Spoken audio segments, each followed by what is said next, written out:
March was something. March was tough. I feel like I'm gonna spend April just in recovery mode. I need to read a lot of fiction. Escapism and all that. I need it.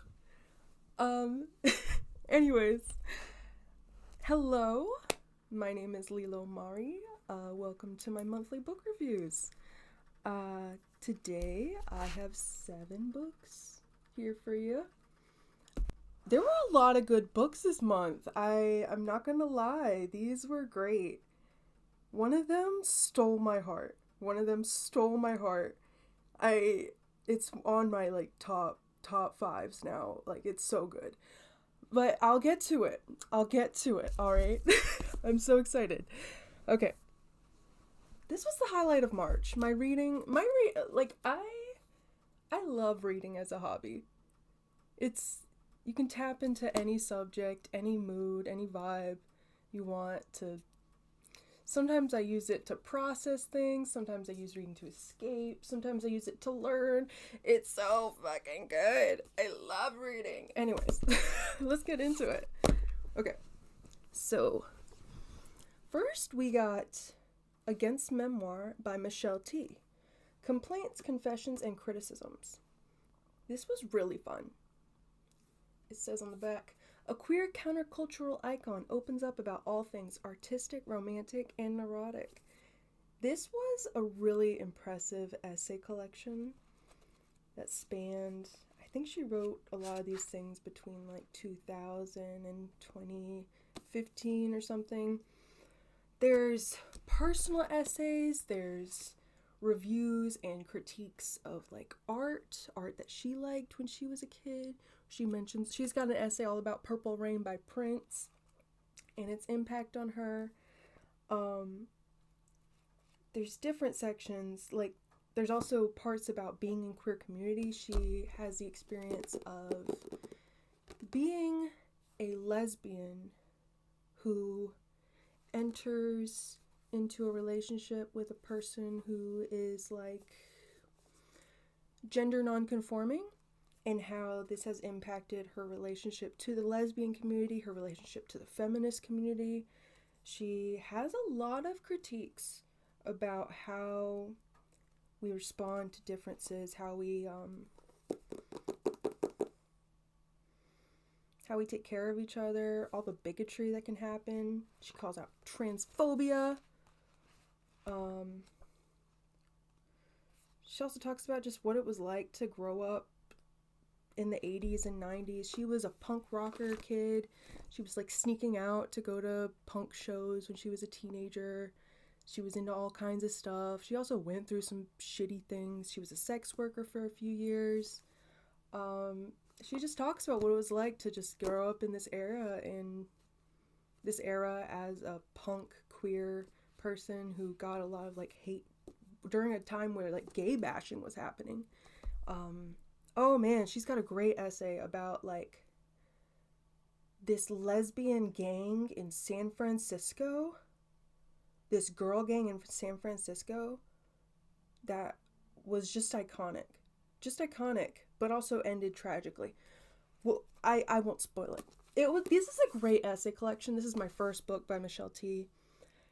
And I need to read more from her. She's also incredibly funny. She talks about dark subjects, but extremely funny. But also heartwarming. There's a quote that I put a little marker for. Let me see. I'm feeling it. The purpose and point of our political writings, our personal struggles. It's not to change the world that can't or won't be changed. It's to leave traces of ourselves for others to hold on to, a lifeline of solidarity that spans time. Oh, I'm gonna leave it at that. I give this 4.5 stars. Yeah, pretty good. Next up is Falling Back in Love with Being Human, Letters to Lost Souls by Cheng Thom. Cheng Thom is an artist, or a writer, and a performance artist. But I got to know their writing back in January, and I loved it. So I got more from them. This is a collection of letters to people who have loved them, who have hurt them, who they don't know, who they wish they knew, to the sidekicks, to the outlaws, to the exiled, to the martyrs, to the runaways. I'm just reading the titles of some of these letters. They're beautiful. They are beautiful. Oh, to the girl trying to be a magic mirror when she is in fact a secret door. Oh, so the letters are partly poetry. I would say they're mostly poetry. Okay, I will say, this is completely written in lowercase.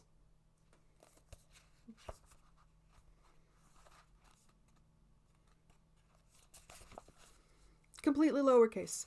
All right, and I don't like it. I don't like this as a style. It makes it harder to read. It disrupts the flow of the text in my brain. It works for poetry, and like it reads often like poetry, but because it's still framed in like prose paragraphs, it's hard to follow. I found it hard to follow. I usually like their work, and I can see that there's a lot of like valuable things that she has to say.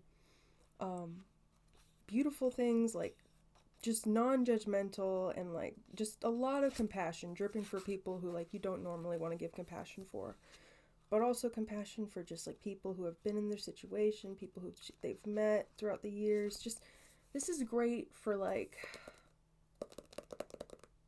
queer people who have been through a lot, bro. It's great, but it's all in lowercase.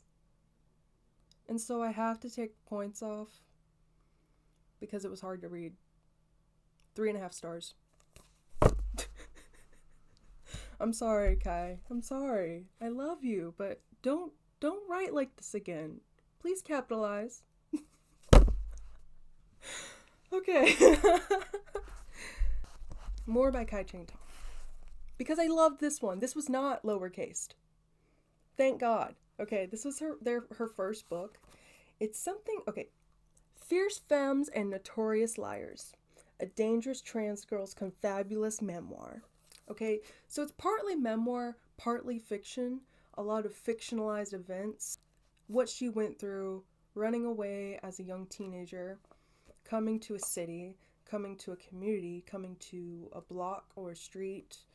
It's called the Street of Dreams or something. I can probably find it. The Street of Miracles. Ah, beautiful. She comes to the Street of Miracles where there are a bunch of trans women and sex workers. Trans women sex workers working together. They're getting by. They're dealing with bullshit from police and stuff, but they're also in a place of opportunity. They're in a place where they can finally start hormone treatment. They're in a place where they can finally be together, find found family, be there for each other, you know? So it's partly their struggle, but there's also, you know, this is a period of growth. This is a period of excitement. The main character is a compulsive liar, but she also knows Kung Fu. It's hard to tell what's... It doesn't matter. This is magical realism. It doesn't matter. This is a wonderful story. There's all these different cool characters. It's also, it reads pretty fast. The chapters are short. There's like some letters and some like parts that looks like a play. So there's parts that look like a poem. There's a lot of just fabulous things that happen here. Fantastic things that happen in here. And it was heartwarming. I loved her growth during this story. This was a beautiful coming of age story. And I wish her the best. I wish her the best. I love this story. This was a beautiful coming of age story with action, with danger, with drama, with love. Great. 4 stars. Oh man, this is the one I told you about. This is the one I mentioned in the beginning. Sub Rosa by Amber Dawn. Oh. This is a fantasy story about sex workers who there's an alleyway that looks to the naked eye like it's a dead end, but if you know where you're going to Sub Rosa, you're going to go through that wall, you're going to drive through that wall, and you're going to be on Sub Rosa, which is a tiny little fantasy world where it's like a street, it's like a block, where we've got these beautiful women and men with powers. All of the sex workers here have magical powers that they get. There's just a lot. They fulfill your wildest dreams. You come here to Sub Rosa to get your rocks off and feel good about yourself again. But there's a whole dark side to it. There's sex trafficking. There is exploitation of minors. The main character herself is an older teenager, probably between 16 and 19, but whether she's an adult is disputable. She's nicknamed Little because she's little. She's developed, but she's little. The whole story, she goes by the name Little, and to earn her place into this place, she's basically groomed into it. She's basically snatched and then groomed into getting into this lifestyle. And in order to earn her way, there's a place, it's called the Dark. You have to do your days in the dark and you have to earn your dowry, and it's this dark, disgusting place where there's no protection and it's dark and you have to somehow earn money. It's so awful, so nasty, so grim. It's so immersive. It puts you in the dark, in the depths, in the scariest place you can think of for a young person. And then there's also, once you get out of there, there's this fantasy land of Sub Rosa where everybody is happy, where you get everything you want. You're beautiful. What would you want? Why would you want to leave Sub Rosa?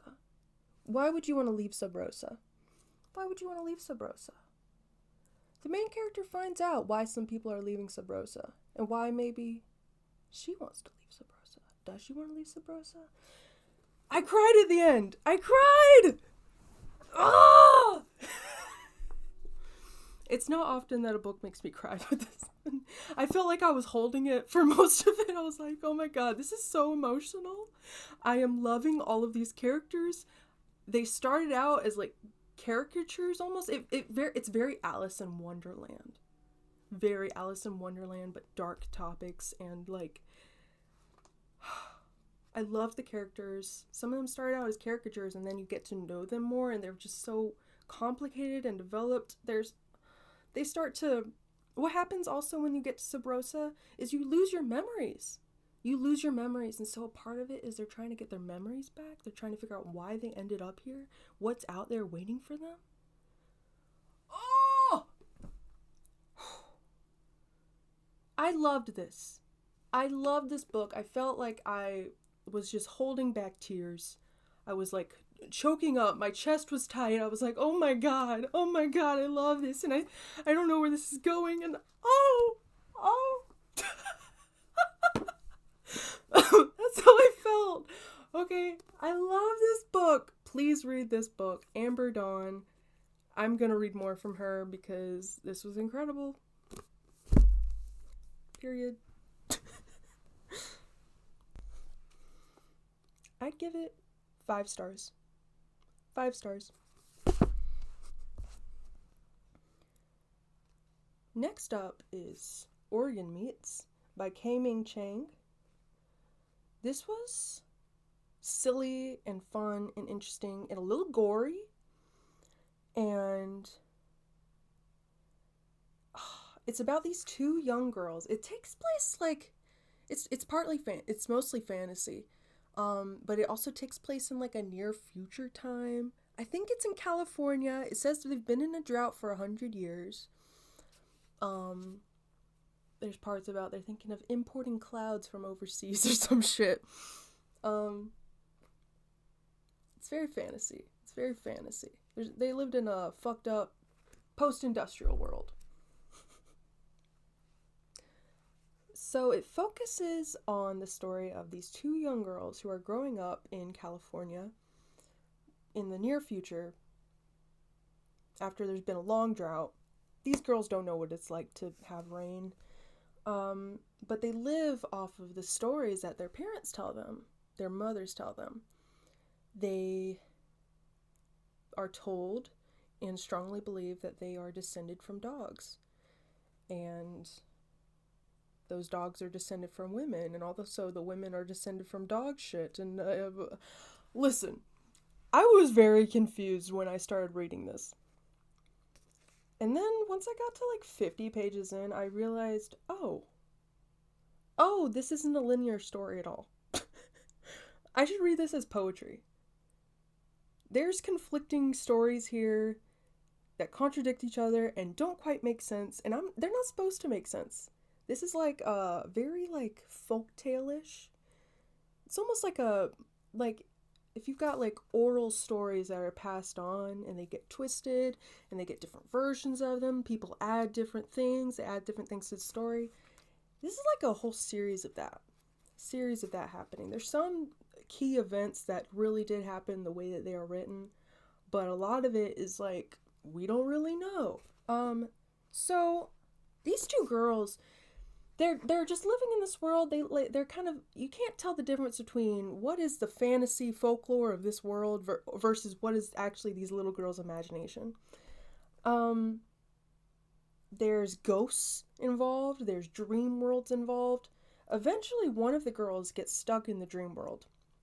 She gets stuck there for 10 years. And it is the goal of the other girl to get her out of that sleep. To save her friend. And the friend is rotting while she's in her sleep. But she's still somehow alive. And they've got to wake her up before she fully rots away. It was nice. It was beautiful. It was just a little confusing.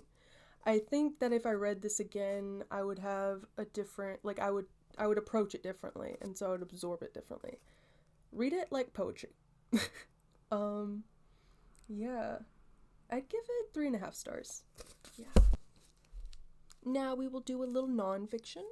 This is Meathooked by Marta Zaraska. The history and science of our 2.5 million year obsession with meat. Very loaded title. We're obsessed with meat? What? So I got interested in this book last year. I stopped eating meat last year, and I was just interested in why. It was initially difficult for me, but eventually once I started getting used to cooking different foods, learning how to cook different foods, it was pretty easy to transition away, and like meat was not as tasty as I remembered it being. But why are we so obsessed with meat? And she explains why, and it's so interesting. So interesting. She goes back to like the beginning of evolution. She goes back to the beginning of evolution to explain why we eat meat.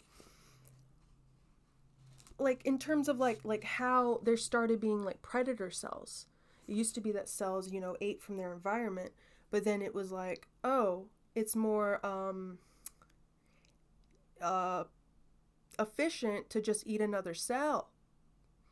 So then that's how so then they have carnivorous. The first carnivores are these single cell organisms that are eating each other, and then they become more complex like this is part of how evolution even happened, was from organisms eating other organisms. And so when it comes to like monkey time, where it's like primates, our primate ancestors were actually vegetarian. They did not eat meat. And it was only because of a change in climate that reduced their access to plant-based resources of food. It was only because of that change in climate that they started eating meat. It was opportunistic. And then over time, they develop, teeth. We lost a lot of our hair so that we could hunt and run and stuff. Like our guts changed. Like we adapted.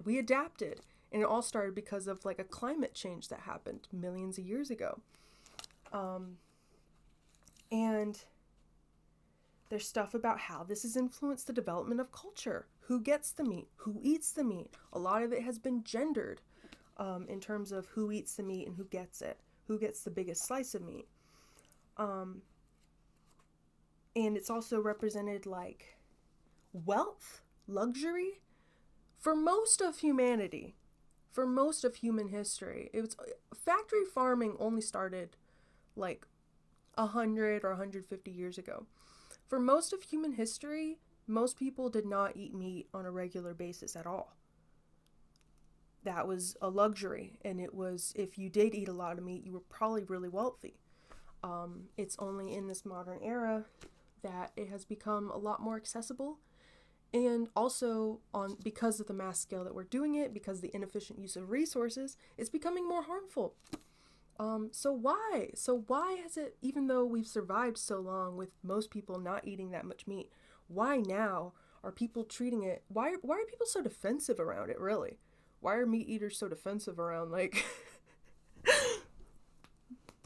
they're eating meat. I have to eat it. I have to. There's this idea also of, like, men need their meat. They need their meat. Even though scientifically too much meat decreases your testosterone levels and your sperm count.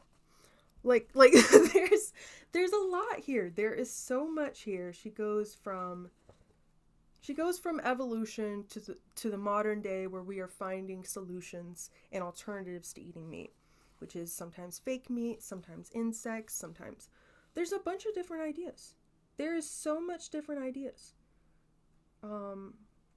Talks about economy, talks about culture, talks about sociology. Like, this was incredible. I don't know, I'm not a big science person, but this science stuff was pretty easy to digest. And it was very interesting, very informative. And reading this book has given me connections and citations for other books. That is one thing. The citations are kind of weird. So instead of having footnotes, like numbers in the text, and then being able to go to the back and finding it, it cites like the beginning of the sentence. That it's just hard to cite. It's hard to find resources, but I have found some resources that like have been very motivating for like what I want to learn about in regards to meat eating, in regards to veganism. I want to pursue this subject a lot more. And so this was super valuable, super informative. You don't have to give up meat to like this book. It just tells why we eat so much meat now. It really does. I think most people need to reduce their meat consumption. I'm gonna be for real. If we want to make progress on climate change, if we want to make progress in terms of public health, we need to eat less meat, and we need to produce less meat. All right? That's just my opinion. But this book was super informative, and I will give it 4.5 stars. All right, last book, last but not least, Sister, Maiden, Monster by Lucy A. Snyder. This is fantasy horror, and I finished it in a day. I don't normally do that, and it hurts my head when I do that. It gives me a migraine when I do that. It's bad for me, but this was exciting. This was a really exciting read. It starts off as more of like a plague. It's like in a near future. It happens in a near future after COVID-19. And it starts off with like another plague that's happening where there's a new infection rising up, and it's infecting people. It's killing some people. We don't fully understand it. Researchers are on the ground. We're trying to figure it out. We haven't figured it out yet. We're slowly figuring it out. And then every time it escalates, you are shown what you thought was happening before was not really happening. It is so much more complicated than what you thought. You will never understand. This is cosmic horror. That's the thing about this. Cosmic horror. This is like an apocalypse that is like the most twisted, fucked up interpretation and twisting of like the apocalypse in the Bible, where, you know, angels and whatnot and people dying, and this is fucked up. This is so fucked up. I loved the characters though. I really loved the characters. Especially Aaron. Aaron was great. There's sexy stuff in this. There's kinky stuff in this. But it's farther than kink. It's like, it's gore play. It's gore play. They're playing with each other's organs. It's you're so twisted up. You're like, oh my god, they're into this? Oh my god. Oh my god. Oh my god, this is gonna have permanent consequences. Oh my god. And it's like there's old gods involved. There's aliens involved. Me saying this spoils nothing. Because the way that everything folds out is insane. It's insane. The initial virus, makes people transform and change in horrible ways. But it's also like, it really puts you into the perspective of someone who is changed, who has been infected. And these are such strong characters with strong wills. And God damn. Sorry. This floored me. I had to keep reading. Once I started, I was like, holy fucking shit. What's happening? That's not happening. This is happening. What?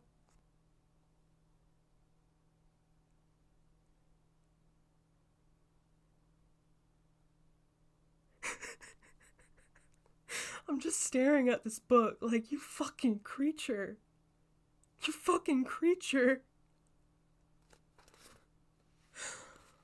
Oh, this is great. Fantasy horror that is super gory and sexy and a little feminist. And yeah, I'll read it again at some point, and I'll want to show friends, because this is a good one. This is a shocker. Yeah, I'll say 4 stars for this one. Yeah, thank you. All right, that is all 7 books I have for the month of March. I'm excited for this month. I'm gonna read a lot of fiction, probably horror and thriller and sci-fi. And yeah, I'm hoping April is more calm. I hope I recover this month. Lord, give me the strength. Yeah, I hope y'all have a good April too. I do. So I will see you next month. Take care.